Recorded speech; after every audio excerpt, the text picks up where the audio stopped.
आज पण तशाच पद्धतीने करा. झाडांचे जे डेरे आहेत त्या डेऱ्यानं एक करा, त्याच्यावर करून ती पर्णकुटी बांधा. त्यांनाही आवडेल, कारण निसर्गाच्या सानिध्यात. पण झाड तोडलं नाही पाहिजे, कारण एक झाड प्रत्येकाच्या वंशाची वेल दाखवतं. कधीतरी आजोबा खापर पंजोबाणी लावलेली असते आणि मग खापर पंतूपर्यंत ते झाड कळतं. त्यामुळे अशी परंपरा, वंश परंपरा गेलेली अनेक वर्ष त्या झाडाला कोणी हात नाही लावला.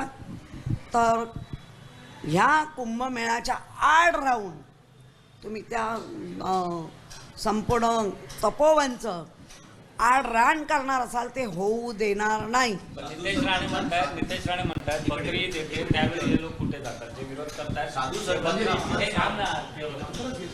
बकरी देते त्यावेळी हे लोक कुठे असतात? बकरी ईदच्या वेळेला झाडं तोडली जात नाही. बकरी ईदच्या वेळेला झाडावरचे पालापाचोळा जो असाच पडतो, अनेक वर्ष राहतो. मी त्यांची बाजू नाही घेत, ईद वगैरे म्हणून नव्हे. तर असे पण प्राणी मोठे ते वरचं पालापाचोळा, जो पाचोळा खाली पालावर ती पानं खातात. तीच पानं, त्याला झाडतोड नाही म्हणत. त्याला जी तोडली जाते त्याच्यामुळे अधिक मोठ्या प्रमाणात परत पानं येतात आणि झाडाचं मूळ कडक होतं, मजबूत होतं.